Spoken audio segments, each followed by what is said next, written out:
Hello guys, welcome to IAS now. इस video में हम 2020 के सिविल सर्विसेज एग्जामिनेशन के प्रीलिम्स पेपर के क्वेश्चन नंबर 1 से 50 तक का एनालिसिस करेंगे। चलिए शुरू करते हैं क्वेश्चन नंबर 1 से। कुछ स्टेटमेंट्स दिए गए हैं, बताना है कौन सा स्टेटमेंट करेक्ट है। Aadhaar meta data can not be stored for more than 3 months. ये स्टेटमेंट गलत है। सुप्रीम कोर्ट ने ये कह दिया था Aadhaar authentication data can not be retained beyond 6 month. 3 month नहीं है, 6 मंथ होगा। पहला स्टेटमेंट गलत है। State can not enter into any contract with private corporation for sharing of Aadhaar data. अब यहाँ पे एनी वर्ड आपको थोड़ा कंफ्यूजन वाली स्टेट में डाल रहा होगा कि ये एक्सट्रीम स्टेटमेंट है तो ये गलत हो सकता है, बट ऐसा नहीं है। सुप्रीम कोर्ट की जजमेंट है, तो सुप्रीम कोर्ट के जजमेंट्स को आप थोड़ा ध्यान से पढ़ा कीजिए न्यूज़पेपर में, क्योंकि डायरेक्ट क्वेश्चन ऐसे बन जाते हैं। ये स्टेटमेंट सही है। सुप्रीम कोर्ट ने ये कह दिया था कि state can not enter into any contract with private corporations for sharing of Aadhaar data. Aadhaar is mandatory for obtaining insurance product, ऐसा नहीं है। इंश्योरेंस सेक्टर का जो रेगुलेटर है IRDAI,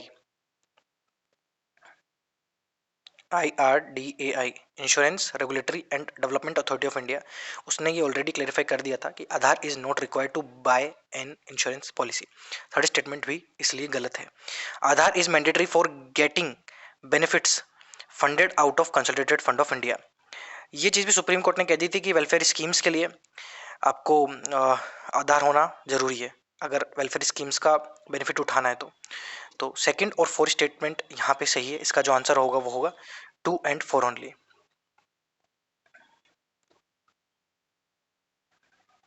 चलिए बढ़ते हैं सेकंड क्वेश्चन पे। Rajya Sabha has equal powers with Lok Sabha in. Rajya Sabha के पास लोकसभा के जितनी इक्वल पावर है किस मुद्दे पे? Option number A, matter of creating knew all India services. All India services create करना है तो ये पावर सिर्फ राज्यसभा के पास होती है, तो इक्वल पावर तो नहीं है। कॉन्स्टिट्यूशन जब अमेंड करना हो तो बिल्कुल, जब कॉन्स्टिट्यूशन अमेंड करना हो तो कॉन्स्टिट्यूशन अमेंडमेंट जो बिल है वो दोनों हाउसेस में पास होना जरूरी है। रिमूवल ऑफ गवर्नमेंट की बात करें या कट मोशंस की बात करें तो वो उसमें थोड़ी सी लोकसभा की पावर ज़्यादा होती है। जैसे रिमूवल ऑफ गवर्नमेंट में नो कॉन्फिडेंस मोशन अगर पास कराना है तो नो कॉन्फिडेंस मोशन सिर्फ राज्यसभा में ही लोकसभा में ही इंट्रोड्यूस हो सकता है। नो कॉन्फिडेंस मोशन सिर्फ लोकसभा में ही इंट्रोड्यूस हो सकता है, तो लोकसभा की पावर थोड़ी सी ज़्यादा है रिमूव ऑफ गवर्नमेंट और मेकिंग कट मोशंस में अगर बात की जाए तो। बाकी ऑल इंडिया सर्विसेज में राज्यसभा की पावर ज़्यादा है। हमको बताना है इक्वल पावर किस में हो सकती है, तो equal power amending the constitution. जो कॉन्स्टिट्यूशन अमेंडमेंट जो एक्ट होता है उसको दोनों हाउसेस से पास होना जरूरी है। स्ट्रेट फॉरवर्ड क्वेश्चन था। अगर आपने बेसिक पॉलिटी कवर कर रखी है, अच्छे से कॉन्सेप्ट समझ रखे हैं, तो ये क्वेश्चन आपके लिए बहुत ईजी हो जाता है। थर्ड क्वेश्चन पे बढ़ते हैं। With reference to funds under members of Parliament local area development scheme, MPLAD scheme की बात हो रही है, कौन सा स्टेटमेंट करेक्ट है? MPLAD funds must be used to create durable assets like physical infrastructure for health and education. ये जो फंड है ये ड्यूरेबल असेट्स को क्रिएट करने के लिए काम में आने चाहिए, तो पहला स्टेटमेंट बिल्कुल सही है। ये आप ऑफिशियल जब आप गवर्नमेंट के डॉक्यूमेंट्स में भी जाएंगे, वेबसाइट पे भी जाएंगे, एमपीलैड की खुद की वेबसाइट है तो वहाँ पे आपको ये प्रोविजन ऐसे कैसे लिखा हुआ मिल जाएगा कि एमपीलैड को फिजिकल इंफ्रास्ट्रक्चर के लिए, ड्यूरेबल सेट्स के लिए यूज में किया जाना चाहिए।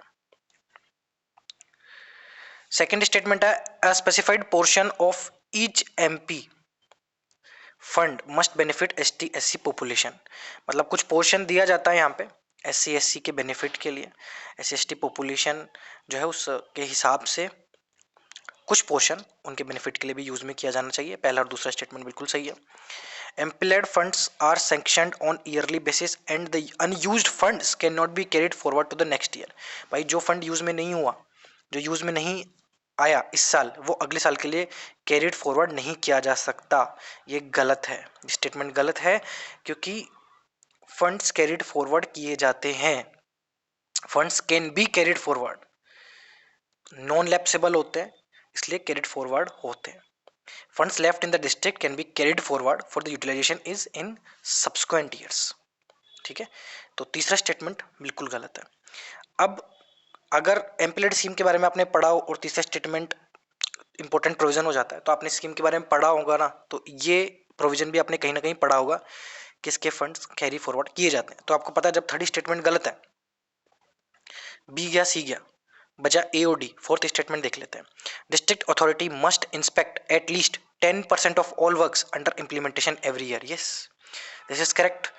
District authority would be responsible for overall coordination and supervision of the works under the scheme at the district level, and it has to inspect at least 10% of the works under implementation every year. और इसमें साथ में जो member of parliaments होते हैं उनको भी involve करना होता है in the projects of inspection. ठीक है, जितना फिजिबल हो सकता है उतना एमपी को इन्वॉल्व करना होता है। तो चौथा स्टेटमेंट भी सही है, इसका जो आंसर होगा वो होगा डी, 1 and 4 ओनली। चलिए अगले क्वेश्चन पे बढ़ते हैं। Which one of the following categories of fundamental rights incorporates protection against untouchability as a form of discrimination? Right to equality.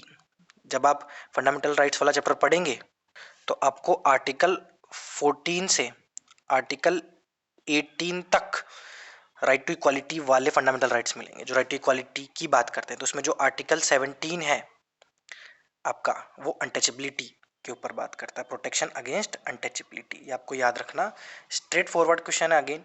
तो ये चीज़ें आपको पता होनी चाहिए अगर आपने पॉलिटी अच्छे से पढ़ रखी। अच्छे से भी नहीं, अगर आपको बेसिक कॉन्सेप्ट्स क्लियर है ना तो पॉलिटी आराम से हो जाएगी। ठीक है। In India separation of judiciary from the executive is enjoined by, ये जो प्रोविजन है कि जुडिशरी और एग्जीक्यूटिव सेपरेट होने चाहिए, मतलब ऐसा नहीं है कि दोनों एक दूसरे के फंक्शन में इंटरफेरेंस करें, है ना, सेपरेट है। Principle of separation of power की यहाँ पे बात हो रही है। तो ये प्रिंसिपल एग्जैक्टली कहाँ किस में लिखा गया है? ये आपके डीपीएसपी में आर्टिकल 50 में ये चीज स्ट्रेट फॉरवर्डली कही गई है। तो इसका आंसर होगा बी।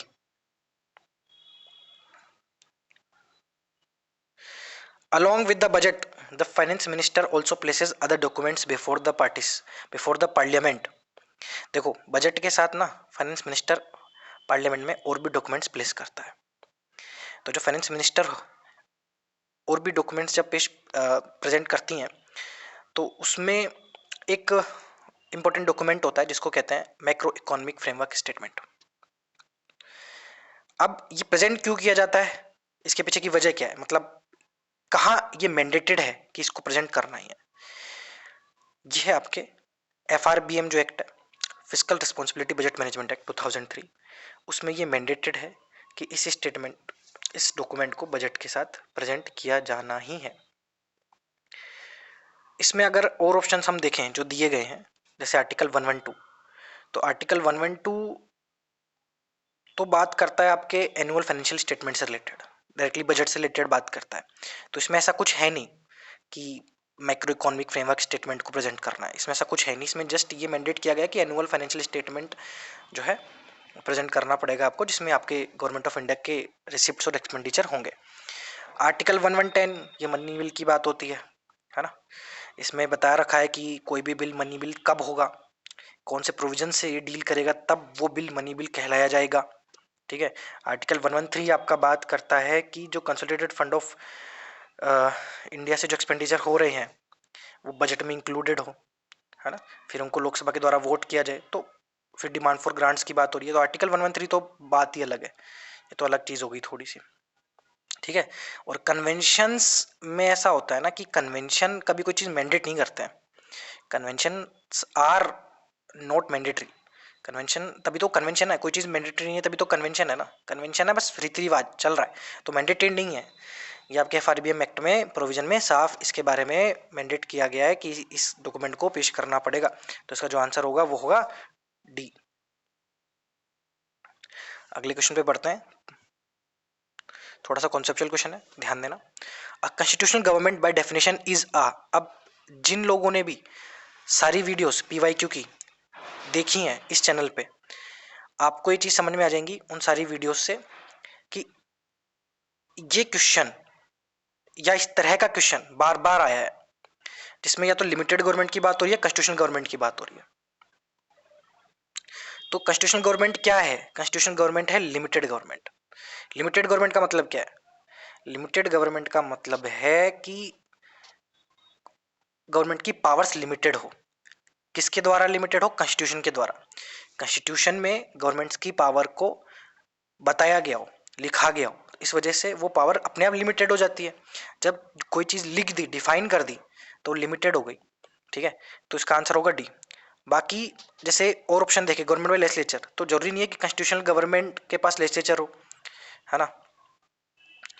और constitutional government by party government भी हो सकती है।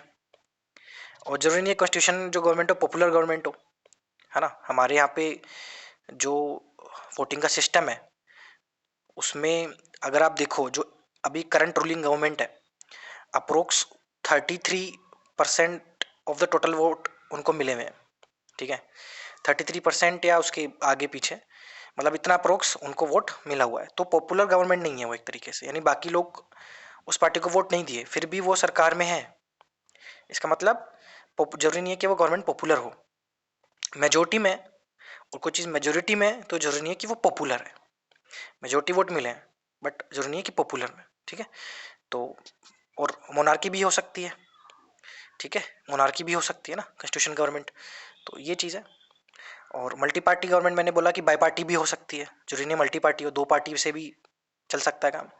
ठीक है, तो लिमिटेड गवर्नमेंट यहाँ पे कही गई है। कॉन्स्टिट्यूशन गवर्नमेंट में ये जरूर चीज होगी, कोई भी गवर्नमेंट अगर कॉन्स्टिट्यूशन है तो उसमें पावर लिमिटेड होगी। अब वो चाहे उसमें लेजिस्लेचर हो नहीं हो, मल्टी पार्टी हो ना हो, या मेजोरिटी पॉपुलर गवर्नमेंट हो ना हो, मोनार्की हो, कुछ भी हो, बट उसकी पावर्स लिमिटेड होंगी, तो ही कॉन्स्टिट्यूशनल गवर्नमेंट कहलाएंगी। ये कॉन्सेप्ट क्लियर हो जाना चाहिए। मतलब ये सवाल दोबारा आए तो इस सवाल को देखते ही आपको दिमाग में आंसर आ जाना चाहिए। Other than fundamental rights, fundamental rights के अलावा कॉन्स्टिट्यूशन ऑफ इंडिया के कौन से पार्ट्स में universal declaration of human rights के प्रोविजन को रिफ्लेक्शन दिखता है? अब जनरली क्या होता है ना कि देखो, universal declaration of human rights है, ह्यूमन राइट्स की बात हो रही है, तो कॉन्स्टिट्यूशन अपने आप में राइट्स की बात करता है, ह्यूमन राइट्स की बात करता है। तो कहीं ना कहीं ऐसे आंसर्स, ऐसे सवाल का जो जवाब वो होता है वो अफर्मेटिव में ही आता है। तो उसका आंसर होगा 1 2 3। प्रियम्बल में भी कहीं ना कहीं ह्यूमन राइट्स की बात हो रही है। अब वैसे अगर ओवर रीड किया जाए क्वेश्चन तो आप कह सकते हो कि फंडामेंटल ड्यूटी में राइट्स की बात नहीं हो रही है ना। फंडामेंटल ड्यूटीज में तो सिर्फ ड्यूटी की बात हो रही है, राइट की बात हो ही नहीं रही। तो हो सकता है फिर आप थर्ड यहाँ पे ऑप्शन को गलत मान लो, बट ऐसा नहीं है। ऑफिशियल की के हिसाब से भी 1 2 3 इसका आंसर होगा, क्योंकि इसमें बताना है कि ह्यूमन राइट्स के प्रिंसिपल को रिफ्लेक्शन कौन दे रहा है। रिफ्लेक्शन की बात, रिफ्लेक्शन का मतलब है एसोसिएशन, मान के चलो आप, कौन एसोसिएटेड है। ठीक है, तो जो हमारे फंडामेंटल ड्यूटीज हैं वो कहीं ना कहीं राइट्स के साथ एसोसिएटेड है। ठीक है, तो इसका जो आंसर, अब कई बार इंटरप्रिटेशन भी मैटर कर जाती है।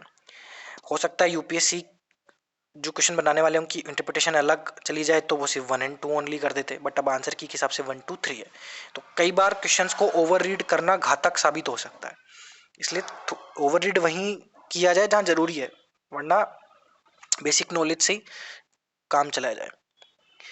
In India legal services authority, legal services authorities होती है ना हमारे, जो लीगल सर्विसेज देती हैं, डिसएडवांटेज जो सेक्शंस होते हैं सोसाइटी के, उनको लीगल सर्विसेज प्रोवाइड करती है, क्योंकि वो लॉयर्स अफोर्ड नहीं कर सकते, महंगे महंगे लॉयर्स। ठीक है, तो फ्री लीगल सर्विसेज जो ये प्रोवाइड करती है वो किन को करती है? Person with annual income of less than 1 lakh, transgender with an annual income of less than 2 lakh. अब देखो इन दोनों को तो करती है। ठीक है, ओबीसी की बात करें तो ऐसा कुछ है नहीं, एसटी एससी को यहाँ पे प्रोवाइड की जाती है लीगल सर्विसेज, ओबीसी का यहाँ पे कुछ प्रोविजन है नहीं, तो तीसरा यहाँ पे गलत है। ऑल सीनियर सिटीजन्स, अब देखो ऐसा है कि सीनियर सिटीजन की जो एलिजिबिलिटी है ना फ्री लीगल एड के लिए, वो डिपेंड करती है स्टेट गवर्नमेंट के रूल्स पे। अगर मैं दिल्ली की बात करूँ, दिल्ली में सीनियर सिटीजन्स एलिजिबल हैं फ्री लीगल एड के लिए। ठीक है, 60 से ऊपर की उम्र का कोई भी व्यक्ति अप्लाई कर सकता है, बट जरूरी नहीं है कि और स्टेट्स में ऐसा हो।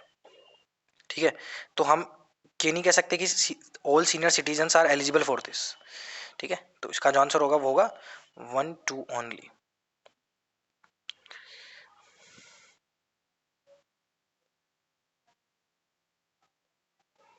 Consider the following pairs, pairs है, मैच करवाने, ये बताना है कौन सा करेक्टली मैच्ड है। ठीक है, Alma Ata declaration, health care of people की बात करता है। यस। हेग कन्वेंशन, हेग किसकी कैपिटल है? नीदरलैंड्स की। Hague convention, Hague convention protect करता है चिल्ड्रन को और उनकी फैमिलीज को against the risk of illegal, irregular, premature, ill prepared adoption से। ठीक है, तो ये बायोलॉजिकल और केमिकल वेपन्स की बात नहीं करता। दूसरा करेक्टली मैच्ड नहीं है। Talanoa dialogue, global climate change.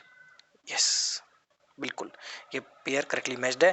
Under two coalition, under two coalition actually में क्लाइमेट चेंज से जुड़ा हुआ है, चाइल्ड राइट से जुड़ा हुआ नहीं है। तो इसका जो आंसर होगा वो होगा 1 और 3 ओनली। चलिए अगले क्वेश्चन पे बढ़ते हैं। Question number 11। A parliamentary system of government is one in which, a parliamentary system of government की बात हो रही है और इस पे क्वेश्चन बहुत बार आ चुका है। तो जिन लोगों ने भी अब तक की पीवाई की वीडियोस नहीं देखी वो पहले देख लीजिए। पार्लियामेंट्री सिस्टम ऑफ गवर्नमेंट क्या होती है? सिंपल सा क्वेश्चन है। जो गवर्नमेंट रिस्पॉन्सिबल है पार्लियामेंट के लिए, पार्लियामेंट को रिस्पॉन्सिबल है, पार्लियामेंट या स्पेसिफिकली बात करूं लोकसभा के, हमारे देश में जो भारत सरकार है, गवर्नमेंट ऑफ इंडिया है, वो रिस्पॉन्सिबल है लोकसभा को और उसी से वो रिमूव की जा सकती है। ठीक है, तो पार्लियामेंट्री गवर्नमेंट ये होती है। इसका आंसर सिंपल और स्ट्रेट फॉरवर्ड था, बी। तो पीवाई क्यू इसलिए बहुत इंपॉर्टेंट होते हैं क्योंकि जिन लोगों ने मेरी पीवाई क्यू वीडियोस देख रही होंगी वो इस क्वेश्चन को कर दिए होंगे पढ़ती। Which part of the constitution of India declares the ideals of the welfare state? Bharat के संविधान के कौन से पार्ट में वेलफेयर स्टेट का आइडियल डिक्लेयर कर रखा है, यानी वेलफेयर स्टेट की बात हो रही है? ये बता रखा है कि भारत जो होगा वो वेलफेयर स्टेट होगा, डीपीएसपी। सिंपल सी बात है। वेलफेयर स्टेट का मतलब क्या होता है? Welfare state is a concept of government in which state plays a key role in the protection and promotion of economic and social well-being of its citizens। तो इसमें state की बात होती है कि स्टेट का एक बहुत इंपॉर्टेंट रोल होगा सिटीजन्स के इकोनॉमिक एंड सोशल वेलबींग के प्रोटेक्शन एंड प्रमोशन में। तो जब स्टेट की बात हो रही है, वेलफेयर स्टेट की बात हो रही है, तो ये डीपीएसपी इसका आंसर होगा। ठीक है, अगले क्वेश्चन पे बढ़ते हैं। दो स्टेटमेंट है, बताना है कौन सा सही है। Constitution of India defines it's basic structure in terms of federalism, secularism, fundamental rights और डेमोक्रेसी। अब देखो एक चीज यहाँ पे ध्यान से पढ़ के चलना, डिफाइन जो वर्ड है ना वो इस स्टेटमेंट को गलत साबित कर देता है क्योंकि बेसिक स्ट्रक्चर को डिफाइन किया है सुप्रीम कोर्ट ने, ना कि कॉन्स्टिट्यूशन ऑफ इंडिया ने। पहला स्टेटमेंट गलत है। Constitution of India provides for judicial review to safeguard the citizens' liberties and to preserve the ideals on which the constitution is based। अब कुछ इंस्टीट्यूट्स की आंसर की में आपको ये स्टेटमेंट सही मिल जाएगा, बट ऑफिशियल की के हिसाब से ये स्टेटमेंट गलत है। इसका कारण ये हो सकता है कि कॉन्स्टिट्यूशन में डायरेक्टली जुडिशियल रिव्यू की बात की नहीं गई है। Judicial review as a term mentioned ही नहीं है कॉन्स्टिट्यूशन ऑफ इंडिया में। इस लॉजिक के हिसाब से हो सकता है यूपीसी ने स्टेटमेंट को गलत बताया और इसी लॉजिक को हमें सही मानना है। ठीक है, डायरेक्टली सुप्रीम कोर्ट में, डायरेक्टली कॉन्स्टिट्यूशन में जुडिशियल रिव्यू मेंशन नहीं है। ठीक है, हालांकि बहुत सारे आर्टिकल इससे जुड़े हुए हैं, जैसे आर्टिकल 13 इससे जुड़ा हुआ डायरेक्टली, बट मेंशन नहीं है। तो यहाँ पे जो प्रोवाइड फॉर है, इस वर्ड का इंटरप्रिटेशन मेंशन से लिया गया है। ठीक है, दोनों स्टेटमेंट गलत थे, वो दोनों स्टेटमेंट यहाँ पे गलत है। One common agreement between Gandhism and Marxism is, Gandhism और मार्क्सिज्म के बीच में एक कॉमन एग्रीमेंट क्या है, यानी दोनों के बीच में क्या सिमिलरिटी है? Final goal of stateless society, class struggle, abolition of private property या इकोनॉमिक डिटरमिनिज्म। इसका आंसर होगा ए। गांधीज्म और मार्क्सिज्म दोनों इस चीज पे बिलीव करते थे कि कोई सोसाइटी जो होनी चाहिए वो स्टेटलेस होनी चाहिए, सेल्फ गवर्नमेंट। गांधी जी ने तो बोला ही सेल्फ गवर्नमेंट। ठीक है, मार्क्सिज्म भी यही कहता था कि कोई सब बराबर होना चाहिए। ठीक है, कम्युनिज्म, कम्युनिटी रूल करनी चाहिए, ना कि कोई एक अथॉरिटी। तो गांधीज्म और मार्क्सिज्म के बीच में ये सिमिलरिटी है। बाकी क्लास स्ट्रगल की बात करें तो क्लास स्ट्रगल की बात करता था मार्क्सिज्म, गांधीज्म में क्लास स्ट्रगल की बात नहीं है, मिलजुल के रहने की बात है, स्ट्रगल की बात नहीं है। अबोलिशन ऑफ प्राइवेट प्रॉपर्टी ये भी मार्क्सिज्म बात करता है, गांधीज्म में ये चीज़ नहीं है। प्राइवेट प्रॉपर्टी हालांकि डिसएडवांटेज जो सिटीजन्स हैं सोसाइटी के, उनके बेनिफिट में यूज़ की जानी चाहिए, उनका भी ध्यान रखना चाहिए। ट्रस्टीशिप थ्योरी आप पढ़ोगे तो उसमें ये चीज़ होगी, बट प्राइवेट प्रॉपर्टी के एबोलिशन की बात गांधीज्म में नहीं है। इकोनॉमिक डेटरिज्म ये भी मार्क्सिज्म का कॉन्सेप्ट है, क्योंकि मार्क्सिज्म ये कहता है कि सोसाइटी की जो प्रोडक्टिव फोर्सेज हैं, सोसाइटी में जो भी कुछ हो रहा है उसके पीछे का जो बेसिस है वो इकोनॉमी है। यानी जो भी प्रोडक्शन है, सोसाइटी जिस तरीके से मूव कर रही है वो इकोनॉमी के आधार पे कर रही है, इकोनॉमी उसका बेसिस है। तो हर चीज़ को, हर रिलेशन को मार्क्सिज्म इकोनॉमिक रिलेशन में देखता है कि कोई आदमी काम क्यों कर रहा है, तो वो उसको इकोनॉमिक तरीके से देखने की कोशिश करता है, क्योंकि उसको पैसा कमाना है, उसको प्रोडक्शन करना है या नीड सेटिस्फाई करनी है, तो उसको कहते हैं इकोनॉमिक डेटर्मिनिज्म। ये मार्क्सिज्म से जुड़ा हुआ है, गांधीज्म से जुड़ा हुआ नहीं है। तो उसका जो आंसर होगा वो सीधे सीधे ये होगा कि स्टेटलेस सोसाइटी की बात करते हैं। दोनों के बीच में यही सिमिलरिटी है, ठीक है। तो अगर आपको बेसिक भी पता होगा ना तो आप ये कर जाओगे, भले ही आपके थोड़ा सा सिलेबस से डायरेक्टली नहीं आया है क्वेश्चन, बट अगर आपको बेसिक पता होगा ना दोनों का तो आप कर लोगे। इन the context of India, which one of the following is the characteristic appropriate for bureaucracy? Bureaucracy की अप्रोप्रिएट कैरेक्टरिस्टिक कौन सी है? क्या है ब्यूरोक्रेसी कहने का मतलब? तो ब्यूरोक्रेसी सीधी सी बात है, क्या है? हम ब्यूरोक्रेट्स बनना चाहते हैं। क्या करेंगे ब्यूरोक्रेट बन के? हम पब्लिक पॉलिसी का इम्प्लीमेंटेशन करेंगे। आंसर होगा डी। सीधा सा क्वेश्चन है। पॉलिटी में आपको ओवरथिंक नहीं करना, बिल्कुल भी ओवरथिंक नहीं करना। प्रेम्बल, भारत का संविधान का जो प्रेम्बल है क्या है? कॉन्स्टिट्यूशन का पार्ट है, बट इसका कोई लीगल इफेक्ट नहीं है। Not a part of the constitution, but इसका लीगल इफेक्ट भी नहीं है। सी, कॉन्स्टिट्यूशन का ये पार्ट तो है, ठीक है, सुप्रीम कोर्ट ने ये साफ कह दिया था कि it is the part of the constitution. Constitution का पार्ट तो है, तो बी तो नहीं होगा। अब क्या इसका कोई लीगल इफेक्ट होता है? तो लीगल इफेक्ट होता भी है और नहीं भी होता, दोनों चीजें समझेंगे। देखो ये कॉन्स्टिट्यूशन का पार्ट है, बट ये अकेले अपने दम पे किसी भी लॉ को इनवैलिड डिक्लेयर नहीं करा सकता।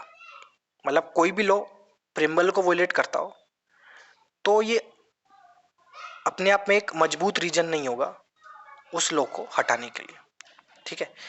यानी कि सरकार अगर कोई ऐसा कानून लाती है जो कि फंडामेंटल राइट्स को मान लो वोलेट कर रहा हो, साथ में प्रियम्बल को भी कर रहा हो, तब इसका लीगल इफेक्ट हो सकता है। तब सुप्रीम कोर्ट कह सकता है कि भाई ये लॉ जो है फंडामेंटल राइट्स को तो कर ही रहा है, साथ में प्रियम्बल को भी वोलेट कर रहा है, तब जाके प्रियम्बल का लीगल इफेक्ट होगा। यानी independently it has no legal effect.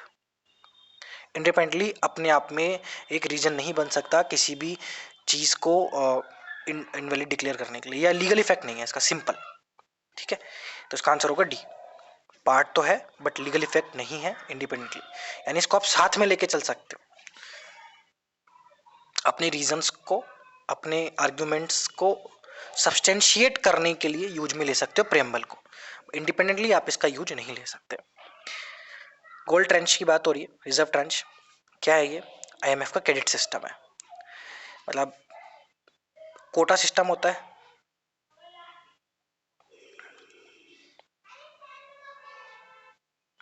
Quota system होता है किसका? आईएमएफ का। उसमें हर मेंबर कंट्री आईएमएफ को रिक्वायर्ड कोटा देती है, ठीक है, पोर्शन जमा करके रखती है, वो उसी के पर्पस के लिए यूज में आता है। इसकी कोई सर्विस फी भी नहीं होती, जमा करो, जब जरूरत पड़े निकाल लो, यूटिलाइज कर लो। ये रिजर्व ट्रांच होता है, ये क्रेडिट सिस्टम आईएमएफ का है, ठीक है। स्ट्रेट फॉरवर्ड क्वेश्चन था, थोड़ा सा कॉन्सेप्चुअल क्वेश्चन है। With reference to provisions content in part 4 of the constitution of India, which of the following statement is correct? Part 4 की यहाँ पे बात हो रही है। They shall be enforceable by courts, यहाँ पे डीपीएसपी की बात हो रही है। इन्फोर्सिबल नहीं है कोर्ट्स के द्वारा, हम सबको पता है, ठीक है, डीपीएसपी इन्फोर्सिबल नहीं है। तो पहला स्टेटमेंट तो गलत है। जब हमें पता है पहला स्टेटमेंट गलत है तो ए गया, सी गया, बचा 2 और 3। They shall not be enforceable by any court. Yes, जब ए गलत, पहला गलत है तो दूसरा सही है, अपने आप सही है, क्योंकि अपोजिट बात कह रहा है। The principles laid down in this part are to influence the making of laws by the state. भाई डीपीएसपी में क्या है, जो स्टेट लॉ बना रहा है उसको गाइड करने के लिए, उसको इन्फ्लुएंस करने के लिए डीपीएसपी है। उसके जो प्रिंसिपल्स हैं वो स्टेट को गाइड कर रहे हैं, इन्फ्लुएंस कर रहे हैं। दूसरा तीसरा बिल्कुल सही। आते हैं क्वेश्चन नंबर 19 पे। According to the constitution of India, कोई भी पर्सन एलिजिबल है, जो एलिजिबल है वोट के लिए, कोई भी पर्सन, वो मिनिस्टर बनाया जा सकता है किसी भी स्टेट में 6 महीने के लिए, even if he she is not a member of the legislature of the state. तो ये चीज़ ध्यान रखना, सिर्फ एलिजिबिलिटी होना ही, वोट के लिए एलिजिबल होना ही अपने आप में आपको मिनिस्टर नहीं बना देगा। ठीक है, आपको मिनिस्टर बनने के लिए मिनिस्टर वाली एलिजिबिलिटी पूरी करनी पड़ेगी। जिस भी आप लेजिस्लेचर में मिनिस्टर बनना चाह रहे हैं तो एमएलए की अपनी एक एलिजिबिलिटी होती है। ठीक है, एज वेज सब, तो सिर्फ एलिजिबिलिटी टू वोट अपने आप में आपको मिनिस्टर नहीं बना देगा। तो लॉजिक भी देखे, सिंपल कॉमन सेंस भी देखे, तो पहला स्टेटमेंट तो गलत है। According to the representation of people act 1951, कोई भी पर्सन कन्विक्टेड अगर क्रिमिनल ऑफेंस का 5 साल की उसको सजा मिली है, परमानेंटली डिस्क्वालीफाई हो जाएगा चुनाव जीतने से, प्रिजन से रिलीज होने के बाद भी। ऐसा नहीं है, परमानेंटली डिस्क्वालीफाई नहीं होता। और कोई भी पर्सन अगर कन्विक्टेड हो जाता है क्रिमिनल ऑफेंस और उसको 2 साल से ज़्यादा की सजा मिलती है तो वो चुनाव नहीं लड़ सकता। तो उसमें 5 साल नहीं है, 2 साल है। और ये परमानेंट भी नहीं होता, जितना टाइम का कन्विक्शन है उतने टाइम के लिए डिस्क्वालीफाई हो जाता है। ठीक है, परमानेंट नहीं होता, और 2 साल से ज़्यादा का इम्प्रिजमेंट होता है तो ही होता है। ठीक है, 2 साल से कम का इम्प्रिजमेंट है तो वो चुनाव लड़ सकता है। इसका आंसर होगा नाइदर 1 नो 2। अगले क्वेश्चन पे आते हैं। Consider the following statements. President of India summon करता है पार्लियामेंट के सेशन को at such place as he she thinks fit. Yes, बिल्कुल, भारत के राष्ट्रपति के पास ये पावर तो है ही समन करने की। Constitution of India provides for the 3 sessions of the parliament in a year, but it is not mandatory to conduct all 3 sessions. See, Constitution of India में की बात नहीं है कहीं भी कि 3 सेशन होने ही चाहिए, तो सेकंड स्टेटमेंट गलत है। ये जरूर लिख रखा है कि 6 महीने से ज़्यादा का गैप नहीं होना चाहिए, 6 महीने से ज़्यादा का गैप नहीं होना चाहिए 2 सेशंस में। ठीक है, ये 3 सेशंस का मैंडेटरी प्रोविजन नहीं है, सेकंड स्टेटमेंट गलत है। There is no minimum number of days that the parliament is required to meet in a year. बिल्कुल, मिनिमम नंबर ऑफ डेज ऐसा कुछ है नहीं कि इतने डेज के लिए पार्लियामेंट को मिलना ही है, बस गैप 6 महीने से ज़्यादा का नहीं होना चाहिए 2 सेशंस के बीच में। ठीक है, अब चाहे कितने दिन में मिले फिर, तो आंसर होगा 1 and 3 ओनली। आगे बढ़ते हैं। With reference to the history of India, consider the following pairs. कौन सा पेयर करेक्टली मैच्ड है ये बताना है। औरंग इंचार्ज था ट्रेजरी ऑफ द स्टेट ना। औरंग एक पर्शियन टर्म है और ये यूज की गई थी एक्चुअली में वेयर हाउस के लिए, वेयर हाउस के लिए यूज की जाती थी। वेयर हाउस मतलब जहाँ पे सामान रखा जाता है, where goods are collected before being sold, this term refers to warehouse, जिसको वर्कशॉप भी कहते थे। तो इंचार्ज नहीं होता, ये कोई ऑफिशियल नहीं है। ठीक है, तो पहला तो यहाँ पे गलत है। बनिया किसको कहते थे, Indian agent of the East India company. Yes, मीर साइदार रेवेन्यू पेयर था स्टेट का, बिल्कुल। रेतवाड़ी जो सेटलमेंट सिस्टम था उसमें ये मीर साइदार का काफ़ी इंपॉर्टेंट रोल था। और ये जो बनिया शब्द है ये एक्चुअली में बांग्ला वर्ड था हमारा बनिक,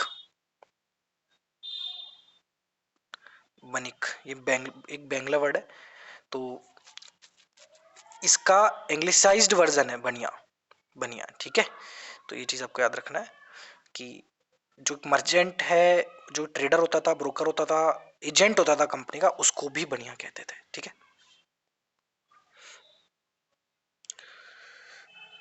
अगले क्वेश्चन में पढ़ते हैं। With reference to the religious history of India, religious history की बात हो रही है। Consider the following statement. सत्यवर्धन बिलोंग टू महायाना बुद्धिज्म ना, हीनयाना बुद्धिज्म को बिलोंग करते थे। सत्यवर्धन हीनयाना को बिलोंग करते थे और महायाना बुद्धिज्म को बिलोंग करते थे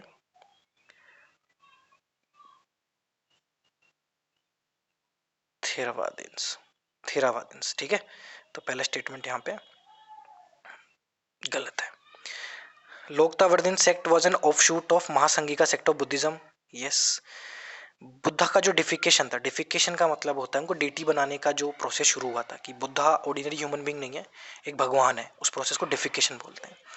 वो महायाना बुद्धिज्म में हुआ था, बिल्कुल। महायाना बुद्धिज्म में आइडल वर्शिप भी शुरू हो गई थी। इसका आंसर होगा 2 and 3 only. Which of the following statement correctly explains the impact of industrial revolution on India during the first half of the 19th century? 19th century के फर्स्ट हाफ में industrial revolution का क्या impact रहा India पे, ये बताना है। थोड़ा सा कॉन्सेप्चुअल क्वेश्चन है, दिमाग लगाना पड़ेगा। हैंडीक्राफ्ट्स रुइन हो गए थे, पहला स्टेटमेंट है हैंडीक्राफ्ट्स रुइन हो गए थे। दूसरा, मशीन्स इंट्रोड्यूस की गई थी इंडियन टेक्सटाइल इंडस्ट्री में इन लार्ज नंबर्स।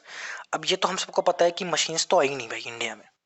इंडिया में मशीन्स आती तो इंडिया में भी इंडस्ट्रियल रिवोल्यूशन चालू हो जाता और इंडस्ट्रियल डेवलपमेंट हो जाता, तो बी तो गलत है। रेलवे लाइंस ले की गई थी many parts of the country में, नहीं। फर्स्ट रेलवे लाइन आपकी बॉम्बे से थाने में 1853 में आई थी, तो फर्स्ट हाफ में तो कैसे आएगी, ये सेकंड हाफ में आई थी ना रेलवे, फर्स्ट हाफ में थोड़ी आई थी।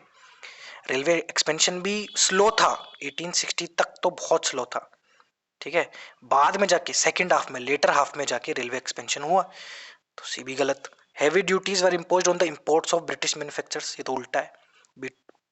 ब्रिटिश जो मैन्युफैक्चरर्स थे, ब्रिटिश जो इंपोर्ट आ रहे थे, उन पे तो ड्यूटी बहुत कम लगती थी ताकि वो आराम से इंडियन मार्केट में पेनिट्रेट कर जाएं। इसका जो आंसर होगा वो होगा ए, इंडियन हैंडीक्राफ्ट्स रुइन हो गए थे क्योंकि बाहर से सस्ते सामान आने लग गए थे। बाहर से इंडस्ट्रियल रेवोल्यूशन चालू हुआ, सस्ता सामान आया तो देश में हैंडीक्राफ्ट्स बिकना बंद हो गए। Consider the following events in the history of India, events है उनको अरेंज करना है। Rise of Pratiharas under king Bhoja, establishment of Pallava power under Mahendra Varman first, establishment of Chola power under Parantaka first, Pala dynasty founded by Gopala. इसका जो करेक्ट अरेंजमेंट होगा वो होगा 2413। महेंद्र वर्मन की बात करें फर्स्ट की, तो ये 7th सेंचुरी में 7th CE में राज करते थे। फोर्थ में पाला डायनेस्टी की बात करें तो ये आपके 7th से मतलब 7 से 8 सेंचुरी के बीच में राज करते थे, ठीक है। और फिर प्रतिहारा 8 से 9, ठीक है। और परंटका फर्स्ट जो थे वो 9 से 10 के बीच में, या स्पेसिफिकली बोलूं तो परंटका फर्स्ट का था 907 से 953 सी तक, ठीक है। इसका जो आंसर होगा वो होगा C. Which of the following phrases defines the nature of the hundi. Hundi शब्द आपने बहुत बार सुना होगा, तो पोस्ट हर्ष पीरियड में हुंडी शब्द का बहुत इस्तेमाल किया गया। क्या था हुंडी, ये था bill of exchange. Bill of exchange क्या होता है, आज के टाइम पे बिल ऑफ एक्सचेंज एक फाइनेंशियल इंस्ट्रूमेंट है। वो फाइनेंशियल इंस्ट्रूमेंट मिडिल इंडिया में भी यूज में आता था, ट्रेड और क्रेडिट ट्रांजैक्शंस के लिए यूज में होता था बिल ऑफ एक्सचेंज। इसका जो आंसर होगा वो होगा सी। चलिए बढ़ते हैं अगले क्वेश्चन पे, question number 26। With reference to the book Desher Katha, देशेर कथा बुक जो लिखी गई थी सखाराम गणेश डिस्कर के द्वारा फ्रीडम स्ट्रगल के दौरान, अब इस बुक के बारे में बताना है, ठीक है। It won't against colonial states hypnotic conquest of the mind. Freedom struggle के दौरान अगर कोई बुक लिखी गई है तो कॉमन सेंस की बात है कॉलोनियल स्टेट के अगेंस्ट में ही लिखी गई होगी, और वो भी किसी इंडियन ने लिखी है तो, ठीक है। नाम से पता चल रहा है कोई पैट्रियोटिक बुक है, ठीक है। तो पहला स्टेटमेंट तो सही है। It inspired the performance of swadeshi street plays and folk songs. अब देखो इंस्पायर्ड वर्ड यहाँ पे बहुत वाइड वर्ड है, मतलब ये स्टेटमेंट सही होते ही ऐसे मुझे एक बात बताओ, कोई बुक लिखी है, कहीं ना कहीं किसी ने तो पढ़ी होगी। उस बुक को पढ़ के अगर किसी ने स्ट्रीट प्ले आयोजित कर दिया, फोक सॉन्ग आयोजित कर दिए, या किए ही होंगे, ठीक है। अब हर ऐसा इवेंट तो रिकॉर्ड किया नहीं जा सकता, तो यूपीएससी 100% यहाँ पे बोल भी नहीं सकती कि नहीं किया होगा, कहीं ना कहीं तो किया ही होगा। कॉमन सेंस की बात है, लॉजिक की बात है। तो सेकंड स्टेटमेंट भी यहाँ पे सही है। The use of the word देश, अब यहाँ पे थोड़ा सा आपको दिमाग लगाना पड़ेगा। ये जो देशीय कथा में देश वर्ड यूज किया गया है, ये बंगाल के बारे में यूज किया गया है। अब देखो सखाराम गणेश, ये जो वर्ड है, पहले तो ये महाराष्ट्रियन वर्ड है, मतलब महाराष्ट्रियन पर्सन है। दूसरी बात देशीय कथा की यहाँ पे बात हो रही है, तो देश वर्ड जो है वो पूरे देश की बात हो रही है, यहाँ पे सिर्फ और सिर्फ बंगाल की बात नहीं हो रही है, ठीक है। और स्टोरी ऑफ द नेशन इसका इंटरप्रिटेशन निकलता है। तो देशेड जो वर्ड है ना, वो लार्जर कंटेक्स्ट में, नेशन एट लार्ज, ठीक है। नाम से एक तो समझ में आ जाएगा आपको कि सखाराम गणेश जो महाराष्ट्रियन पर्सन है, तो ये महाराष्ट्र के बारे में लिखेंगे तो, और बंगाल के बारे में तो लिखेंगे ही नहीं, ठीक है। तो कॉमन सेंस की बात है, 1 and 2 ओनली इसका आंसर होगा। गांधी इरविन पैक्ट की बात हो रही है, क्या इंक्लूड किया गया था? तो कांग्रेस को इनवाइट किया गया था राउंड टेबल के पार्टिसिपेशन में, राउंड टेबल कॉन्फ्रेंस पार्टिसिपेशन में, यस। वो ऑर्डिनेंस विड्रॉ कर लिए गए थे जो सिविल डिसोबीडियंस मूवमेंट के कनेक्शन में प्रोमुलेट किए गए थे, बिल्कुल। गांधी जी का जो सजेशन था ब्रिटिश को कि पुलिस ने जहां ज्यादा बर्बरता दिखाई है उसमें इंक्वायरी हो, उस सजेशन को एक्सेप्ट कर लिया गया था। एक्सेप्ट नहीं किया गया था, एक्सेप्टेंस नहीं हुई थी इस चीज की। पुलिस एक्सेस में, पुलिस जो बर्बरता हुई थी उसमें कोई इंक्वायरी नहीं की गई थी। उन प्रिजनर्स को ही रिलीज किया गया जिन पे वॉयलेंस का चार्ज नहीं था, बिल्कुल। और भगत सिंह की जो फांसी की सजा कम्यूट करने वाली बात थी वो भी नहीं मानी गई। तो ये दो चीजें यहाँ पे गांधी जी की नहीं मानी गई। आंसर होगा 1, 2 and 4 only. Gandhi impact super important. जो चीज पूछ ली गई है एग्जाम में वो तो आपको पढ़नी ही है कहीं ना कहीं, बहुत अच्छे से डिटेल में। विट्ठल विध्वंसक मंथली जर्नल, जिसमें अनटचेबल पीपल के लिए लिखा जाता था, कौन लिखता था ये? गोपाल बाबा वलंकर। अब इसमें क्या ट्रिक लगाई जा सकती है? देखो ऐसा है कि अंबेडकर और गांधी दोनों बहुत फेमस पर्सनैलिटी हैं, गांधी जी और अंबेडकर जी दोनों बहुत फेमस पर्सनैलिटीज हैं। तो इन्होंने अगर कोई चीज लिखी होगी ना तो बहुत फेमस होगी, ठीक है।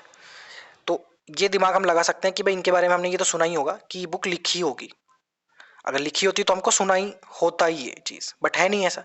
तो ज्योतिबा फूले भी बहुत न्यूज में रहते हैं, है ना, तो उनके बारे में कहीं ना कहीं पता ही होता हमको। तो फैक्चुअल क्वेश्चन है वैसे तो, जिसको डायरेक्टली पता होगा वो कर जाएगा, जो लॉजिक से जा सकता है वो लॉजिक से भी जा सकता है कि गोपाल बाबा वलंकर इतने फेमस नहीं है, तो और ये बुक भी इतनी फेमस नहीं है, जर्नल भी, तो कहीं ना कहीं इनसे कनेक्शन का बैठ रहा है। इसका जो आंसर होगा वो होगा A. With reference to history of India, Kulyavapa Dronavapa क्या है? ये इंस्ट्रूमेंट है for the measurement of land, land के मेजरमेंट के लिए इंस्ट्रूमेंट है ये। तो कुल्लेवापा द्रोणवापा एक है, आधा वापा, आधा वापा भी है, एक पटका भी है, ठीक है।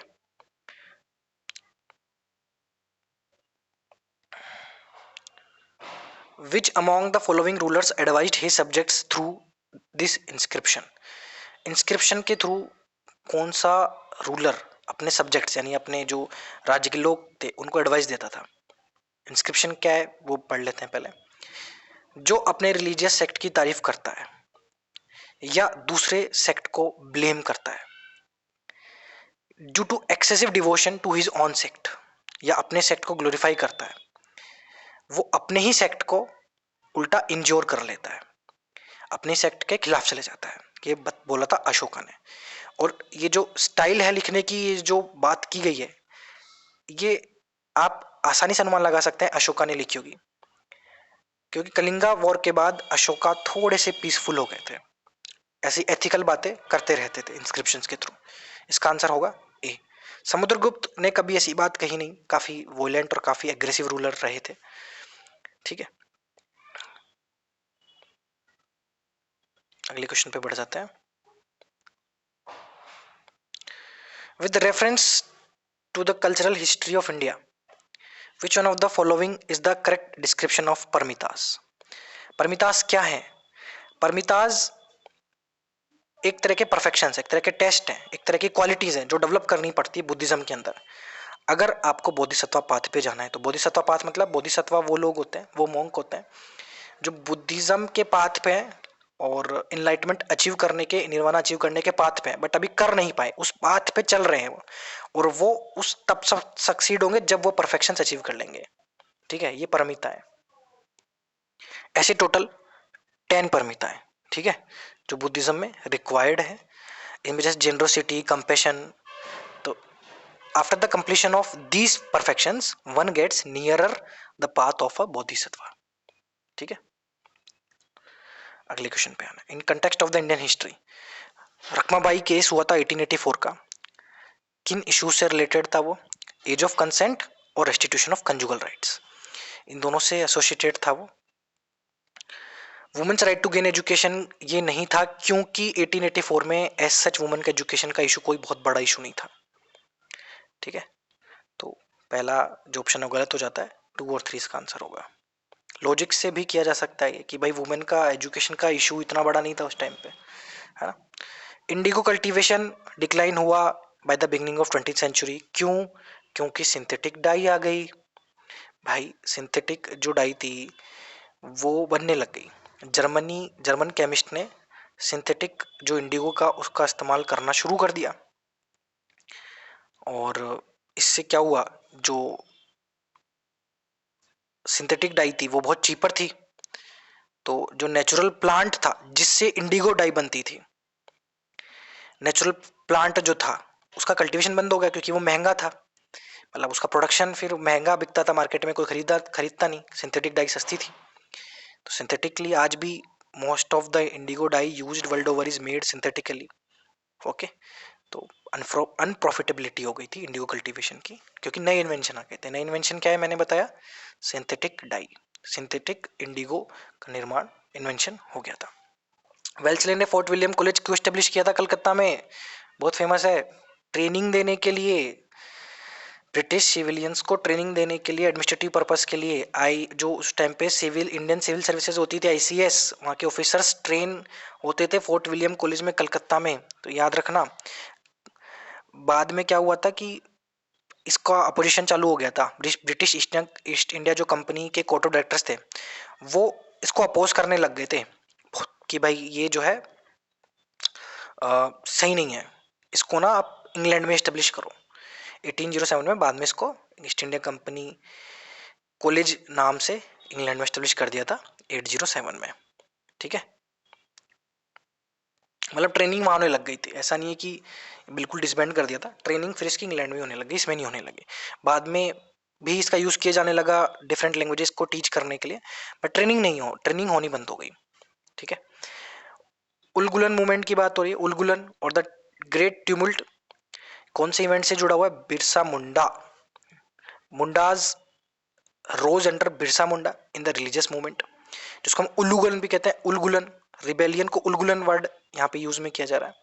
ठीक है, जिसमें वो मुंडा रूल एस्टेब्लिश करने की कोशिश कर रहे थे बाय किलिंग ठेकेदार, जागीरदार, राजाज, इन सबको मार के अपना रूल एस्टेब्लिश करने की कोशिश कर रहे थे, तो इसको उलगुलन भी कहते हैं। उलगुलन वर्ड है रिबेलियन का। ठीक है, अगला क्वेश्चन, एंशियंट इंडिया के स्कॉलर्स की बात हो रही है, कौन सा स्टेटमेंट सही है बताना है। Panini is associated with Pushyamitra Shunga, थोड़ा ध्यान से समझना यहाँ पे, इसलिए हिस्ट्री में कई बार डेट्स और क्रोनोलॉजी बहुत इंपॉर्टेंट हो जाती है। पुष्यमित्रा शुंगा रूल करता था आपके 185 से 149 बीसी में। पन्निनी आपके बिलोंग करते हैं 4 बीसी में, पहला स्टेटमेंट तो गलत है। Amarasimha is associated with Harshavardhana, Amarasimha Sanskrit grammar के बहुत बड़े राइटर थे, पोएट थे, तो वो विक्रमादित्य के कोर्ट में थे, विक्रमादित्य के जो 9 जेम्स थे उनमें से थे, हर्षवर्धन के कोर्ट में नहीं थे। सेकंड स्टेटमेंट गलत है। कालिदास चंद्रगुप्त सेकंड के साथ एसोसिएटेड थे, बिल्कुल बिल्कुल, ये तो आपको पता होना चाहिए। The famous Sanskrit poet Kalidasa is said to be the court poet of Chandragupta second. Third only इसका आंसर होगा। In the context of the recent advances in human reproductive technology, pronuclear transfer is used for. Pronuclear transfer किस में use किया जाता है?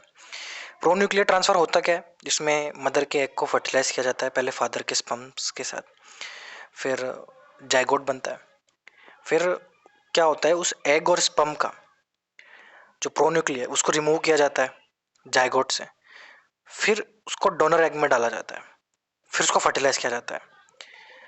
इससे फिर वो जो जाइगोट आया डोनर एग से उसको फिर इम्प्लांट किया जाता है मदर के यूटेरस में।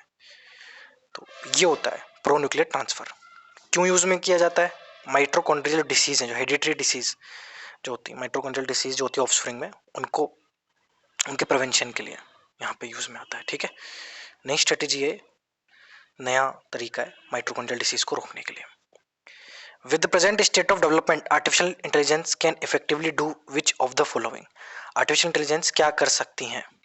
अब देखो इस क्वेश्चन में डिस्प्यूट बहुत है क्योंकि इसके स्टेटमेंट्स एक बार देखते हैं।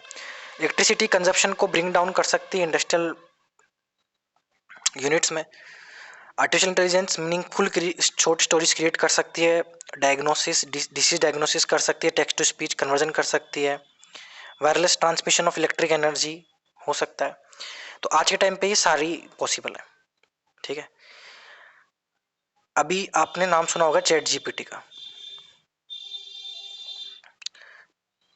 पोएम बना सकता है आराम से, शॉर्ट स्टोरीज बना सकता है। आप इसको नाम दे दो, कोई ओपन एआई है, नाम दे दो, उस नाम के ऊपर आपको शॉर्ट स्टोरी पोएम बना के दे देगा, सॉन्ग बना के दे देगा, मीनिंगफुल एकदम क्रिएटिव। तो इस हिसाब से तो देखो सारे स्टेटमेंट सही होने चाहिए, बट यूपीएससी के हिसाब से सारे स्टेटमेंट सही नहीं है, ओनली 1, 3, 4 ओनली सही इसमें ऑप्शन है। अब यूपीएससी का क्या लॉजिक है उसका कुछ कह नहीं सकते, बट आज के टाइम पे सारी चीज़ें पॉसिबल है। ठीक है, तो एक दो क्वेश्चन ऐसे आ जाते हैं तो घबराना नहीं है, गलत भी हो जाते हैं तो घबराना नहीं है। ठीक है,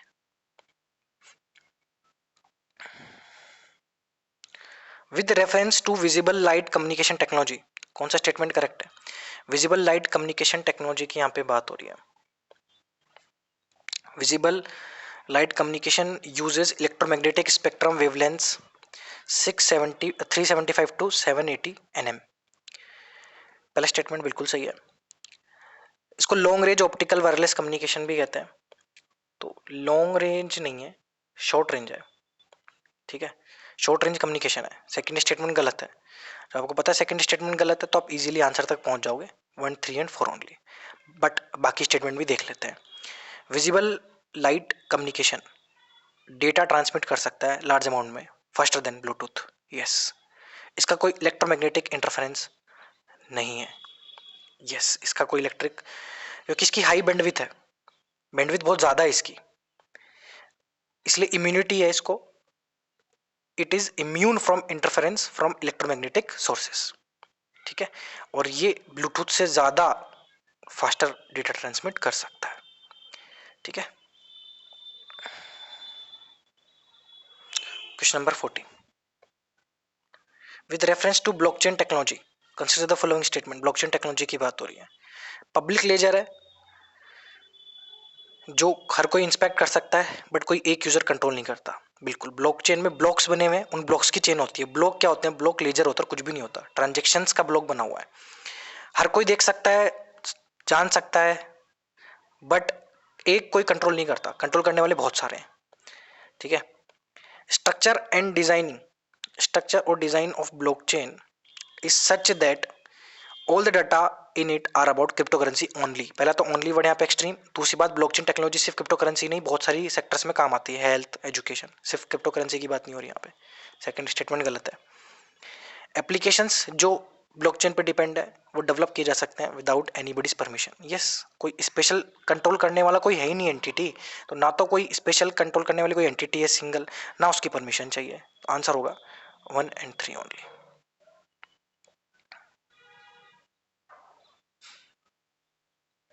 अगले क्वेश्चन पे बढ़ते हैं। With reference to carbon nanotube consider the following statement. They can be used as carriers of drugs and antigens in the human body. बिल्कुल। एक तो कैन बी जो यूज्ड है ना, ये वर्ड मैंने आपको कई बार बताया कि ये वर्ड आ जाए ना तो फिर पॉसिबिलिटीज बहुत ज़्यादा हाई हो जाती है उसकी सही होने की स्टेटमेंट की। कैन बी यूज्ड का मतलब है की जा सकती है, तो इसमें फ्यूचर पॉसिबिलिटी भी आ गई, बिल्कुल की जा सकती है, कभी ना कभी तो की जा सकती है। कार्बन नैनो ट्यूब इस तरीके से इस्तेमाल किया जा सकता है। They can be made into artificial blood capillaries for an injured part of human body, yes. They can be use in biochemical sensors, yes. Carbon nanotubes are biodegradable. यहाँ पे थोड़ा सा आपको ध्यान देना पड़ेगा, कार्बन नैनो ट्यूब्स हैं। अब देखो कार्बन नैनो ट्यूब्स की सबसे बड़ी फीचर ये है कि बायोडिग्रेडेबल है, इसलिए ये ना नुकसान नहीं करता अपनी बॉडी में जाके, तो इसलिए आराम से इसका पोटेंशियल है कि ये ब्लड कैपिलरीज के तौर पर भी काम आ सकता है, और आराम से जो बहुत सारी बीमारियां हैं वो हमारे शरीर के अंदर जाके ठीक कर सकता है, बहुत सारी चीज़ें ठीक कर सकता है। ठीक है, कंप्लीटली सेफ है, कंप्लीटली एकदम। तो इसलिए ये जो है इसका आंसर होगा 1 and 3 and 4 ओनली। बट एक चीज़ ध्यान रखना, कई सारे इंस्टीट्यूट्स ने सेकंड स्टेटमेंट को सही बताया है, ठीक है, जबकि यूपीएससी के हिसाब से इसका जो करेक्ट आंसर होगा वो होगा 1, 3 and 4 ओनली। अब यूपीएससी ने इसने जो लॉजिक लगाया उस टाइम पे 2020 में, वो पता नहीं क्या लॉजिक लगाया, बट आज के टाइम पे आराम से दे can be made into artificial blood capillaries for an injured part of human body. आराम से कई सारी रिसर्च ऐसी हुई है, ये थोड़ी सी अंडर एग्जामिन्ड है, इसका पोटेंशियल है अभी, but still they can be used. आप गूगल पे डालोगे आराम से आपको मिल जाएगा, बट यूपीएससी ने उस टाइप से जो लॉजिक लगाया वो यूपीएससी जानती है। हमें ऐसे क्वेश्चन में जनरली टिक करना है सही कि हाँ सही है, हो सकता है, कैन बी यूज्ड, जब भी आ जाए हमें सही मारना है, ठीक है। अनलेस आपको टेक्नोलॉजी के बारे में स्पेसिफिक पता ही हो बिल्कुल, तो आप अपना नॉलेज का इस्तेमाल कर सकते हैं, बट अगर आपको नहीं है तो कैन बी यूज्ड सही होगा। At the present level of technology, which of the following activities can be successfully carried out by using drones? Drones का इस्तेमाल करके, ड्रोन्स का इस्तेमाल कहाँ कहाँ हो सकता है, कौन कौन सी एक्टिविटीज में हो सकता है? अब वही बात आ गई पिछले क्वेश्चन वाली, एप्लीकेशन बेस्ड क्वेश्चन है भाई, किसी भी टेक्नोलॉजी का एप्लीकेशन इमेंस होता है, किसी भी फील्ड में हो सकता है, तो तीनों स्टेटमेंट यहाँ पे सही है। क्रॉप फील्ड में पेस्टिसाइड पे स्प्रे करने में भी काम आ सकता है, पेस्टिसाइड स्प्रे करने में, एक्टिव वोल्केनोज को इंस्पेक्ट करने में भी काम आ सकता है, वेल्स के ब्रीथ सैंपल्स भी लिए जा सकते हैं फ्रॉम डी एनालिसिस, बिल्कुल किए जा सकते हैं। तो जब भी एप्लीकेशन बेस्ड क्वेश्चन हो ना तो सारे ही सही होंगे। अब कभी कभी ऐसा हो सकता है जैसे इस क्वेश्चन में हमने देखा कि सेकंड स्टेटमेंट को यहाँ पे सही बता ही नहीं रखा है ना, तो बट मोस्टली टाइम हम देखेंगे कि सही होंगे, तो हमें सही करके आने। फिर मैंने वो बात रिपीट करूंगा कि अनलेस आपको टेक्नोलॉजी के बारे में स्पेसिफिकली पता हो कि भाई ये चीज होती नहीं है ऐसा, ठीक है। कौन से यहाँ पे कौन से इनिशिएटिव की बात हो रही है? ये एक्सपेरिमेंट स्पेसक्राफ्ट को यूज करता है, ट्रियो है स्पेसक्राफ्ट का, जो शेप में बनाया गया है ट्रायंगल के, ठीक है, जिसकी साइड्स 1 मिलियन किलोमीटर लॉन्ग है, और लेजर्स हैं, लेजर्स लगे हुए हैं। तो ये आपका आंसर है इवोल्ड लीजा। ये एक तरीके का 3 स्पेसक्राफ्ट का कॉन्स्टलेशन है, इक्विलेटरल ट्रायंगल बनाया गया है 3 स्पेसक्राफ्ट का इस्तेमाल करके, 2.5 मिलियन किलोमीटर लॉन्ग की इसकी साइड्स हैं, ठीक है। तो ये बेसिकली यूज किया जाएगा ग्रेविटेशनल वेव्स को मेजर करने के लिए, ठीक है। इवोल्ड लीजा नाम का ये प्रोजेक्ट है।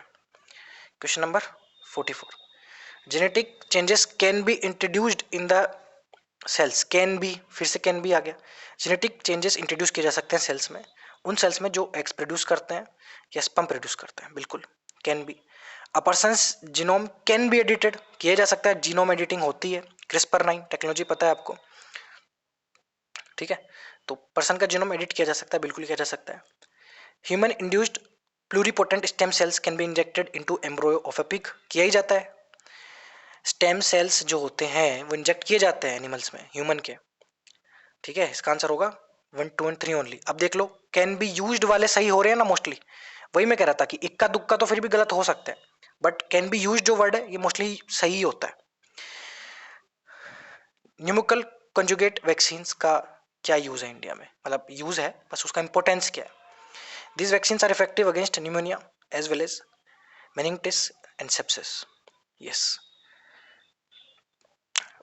उन एंटीबायोटिक्स पे डिपेंडेंस रिड्यूस की जा सकती है जो इफेक्टिव नहीं है ड्रग रेसिस्टेंट बैक्टीरिया के खिलाफ, बिल्कुल सही। These vaccines have no side effect, कोई एलर्जिक रिएक्शन नहीं होता इनसे, गलत है, स्टेटमेंट एक्सट्रीम है, हर चीज का साइड इफेक्ट होता है, वैक्सीन का तो हो गई, तो 1 and 2 ओनली इसका आंसर होगा। तो आपको नहीं भी पता वैक्सीन के बारे में, बट आप कॉमन सेंस लगा के इस सवाल का जवाब कर सकते थे। इंडिया में पब्लिक की इंफ्रास्ट्रक्चर किस कंटेक्स्ट में यूज में किया जाता है? पब्लिक की इंफ्रास्ट्रक्चर का मतलब क्या है? तो फूड सिक्योरिटी नहीं होगा, हेल्थ केयर एजुकेशन नहीं होगा, ये तो पता था, क्योंकि पब्लिक की इंफ्रास्ट्रक्चर का मतलब है ऐसी टेक्नोलॉजी जो यूज की जाती है for authenticating users end devices in the digital world. तो इसका जो आंसर होगा सीधा सीधा होगा डिजिटल सिक्योरिटी इंफ्रास्ट्रक्चर। कई लोगों ने डीबी टिक लगाया, बट यहाँ पे जो ट्रांसपोर्टेशन वर्ड है ये थोड़ा सा यहाँ पे इसको गलत कर देता है, क्योंकि मैंने कहा ना ये टेक्नोलॉजी है यूजर्स को ऑथेंटिकेट करने के लिए, डिवाइसेस को ऑथेंटिकेट करने के लिए, ताकि ट्रस्टेड पार्टीज डिजिटली साइन कर सकें डॉक्यूमेंट्स को। ठीक है, तो पब्लिक की होता है डिजिटल सिक्योरिटी इंफ्रास्ट्रक्चर। पब्लिक की इंफ्रास्ट्रक्चर ये आपको इस अब टेक्नोलॉजी कोई ऐसी न्यूज में आती है ना, तो उसका पहले उसकी डेफिनेशन आप पढ़ लिया करो कि उसके पीछे का बेसिक आइडिया क्या है। तो पब्लिक की इंफ्रास्ट्रक्चर का बेसिक आइडिया ये है कि भाई जो डॉक्यूमेंट्स एक तरीके से डिजिटली साइन डॉक्यूमेंट्स हो, जो सर्टिफाई करते हो कि पर्टिकुलर क्रिप्टोग्राफी की बिलोंग करती है एक पर्टिकुलर यूजर को। ठीक है, तो वो पब्लिक की इंफ्रास्ट्रक्चर की यहाँ पे बात हो रही है, वो पब्लिक की इंफ्रास्ट्रक्चर डिजिटल सिक्योरिटी इंफ्रास्ट्रक्चर की यहाँ पे बात हो रही है। Which of the following statement are correct regarding the general differences between plant and animal cells के बीच में क्या डिफरेंसेस है? Plant cells have cellulose cell walls while animal cells do not. बिल्कुल सही। Plant cells do not have plasma membrane unlike animal cells do. देखो animal cells और plant cells दोनों में सेल मेम्ब्रेन होती है। ठीक है, दोनों में सेल मेम्ब्रेन यहाँ पे होती है, तो दूसरा स्टेटमेंट गलत है। Mature plant cell have one large vacuole while animal cell has many small vacuoles. बिल्कुल, पहला और तीसरा यहाँ पे सही है। साइज का डिफरेंस है, वैक्यूल्स की साइज का डिफरेंस आ जाता है। ठीक है, प्लांट सेल में थोड़ा लार्जर हो जाती है वैक्यूल्स की साइज। बेसिक बायोलॉजी है, बेसिक आप 9th-10th की पढ़ेंगे ना उठा के, या किसी भी सिंपल बुक में से पढ़ लेंगे, तो आपको प्लांट और एनिमल सेल के बीच का डिफरेंस दिख जाएगा। बेंजीन पोल्यूशन के एक्सपोजर के पीछे क्या क्या रीजन हो सकते हैं? Automobile exhaust, tobacco smoke, wood burning, using varnished wooden furniture, using products made out of polyurethane. देखा जाए लॉजिक के हिसाब से, तो अगर आप कॉमन सेंस लगाए या गैस करने की कोशिश करें तो आपको हो सकता है ऐसा लगे कि इसका आंसर होगा डी, सारे सही होंगे, बट नहीं। यूपीएससी के हिसाब से इसका आंसर है 1, 2, 3 ओनली। कई इंस्टीट्यूट्स ने सारे सही बताए, और कई सारी रिपोर्ट्स ऐसी हैं कि बेंजीन पोल्यूशन में वन ऑफ द फैक्टर्स 4 और 5 भी है, बट यूपीएससी ने अपना लॉजिक लगाते हैं यहाँ पे 1, 2 और 3 को सही बताया। वैसे जो स्टेटमेंट 4 है वो भी यहाँ पे कहीं ना कहीं सही है, क्योंकि बेंजीन, एथिलीन ग्लाइकोल ये रिलीज किए जाते हैं, होते हैं वुडन फर्नीचर जो होता है उनसे रिलीज होते हैं, जो नए नए कारपेट्स होते हैं उनसे रिलीज होते हैं, बट यूपीएससी ने इसको नहीं बताया सही।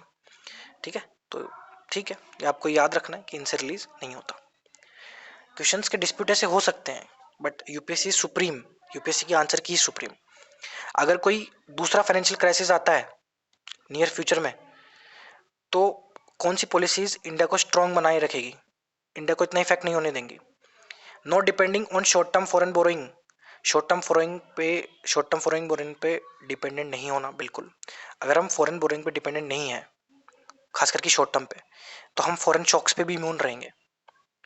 Opening to more foreign banks, भाई हम जितना भारत के जो बाहर के बैंक है उन पे डिपेंडेंट रहेंगे, उतना ही हमें शॉक लगेगा, बाहर को झटका लगेगा तो हमें भी लगेगा। तो दूसरा स्टेटमेंट गलत है। फुल कैपिटल अकाउंट कन्वर्टेबिलिटी रखोगे तो भी झटके लगेंगे, क्योंकि इससे फिर फ्री मूवमेंट होगा ना करेंसी का out of the country. Current अगर आप कैपिटल अकाउंट कन्वर्टेबिलिटी रखते हो तो इससे इंडिया और वल्नरेबल हो जाएगा क्राइसिस से, क्योंकि फुल मूवमेंट हो सकता है फिर करेंसी का। तो जब भी शॉक लगेगा लोग बाहर पैसा निकाल लेंगे अपना। अभी हाफ है, ये कैपिटल अकाउंट कन्वर्टेबिलिटी हाफ है, फुल नहीं है। ठीक है, तो याद रखना है आपको, इसका आंसर होगा 1 only. If you withdraw 1 lakh in cash from your demand deposit account, bank में आपका डिमांड डिपॉजिट अकाउंट है डीडी, 1 लाख रुपए आप निकाल लेते हो, तो मनी सप्लाई पे क्या इफेक्ट पड़ेगा? भाई मनी सप्लाई पे कोई इफेक्ट नहीं पड़ेगा। मनी सप्लाई क्या होती है? मनी सप्लाई क्या होती है, पहले तो ये कॉन्सेप्ट क्लियर होना चाहिए। मनी सप्लाई में आपके कैश करेंसी विद पब्लिक, एक तो ये होता है, दूसरा डिमांड डिपॉजिट होता है। ठीक है, अगर आप डिमांड डिपॉजिट से पैसे निकाल के विड्रॉ कर रहे हो पैसे, तो वो पब्लिक में जा रहा है, सीधी सी बात है, और दोनों ही मनी सप्लाई का पार्ट है, तो पैसा इधर से इधर जाए, इधर से इधर जाए, बात तो वही, तो कोई इफेक्ट नहीं पड़ेगा, अनचेंज होगी, मनी सप्लाई अनचेंज होगी, आंसर होगा डी। ठीक है, तो 1 से 50 तक हमने एनालिसिस कर लिया है। धन्यवाद।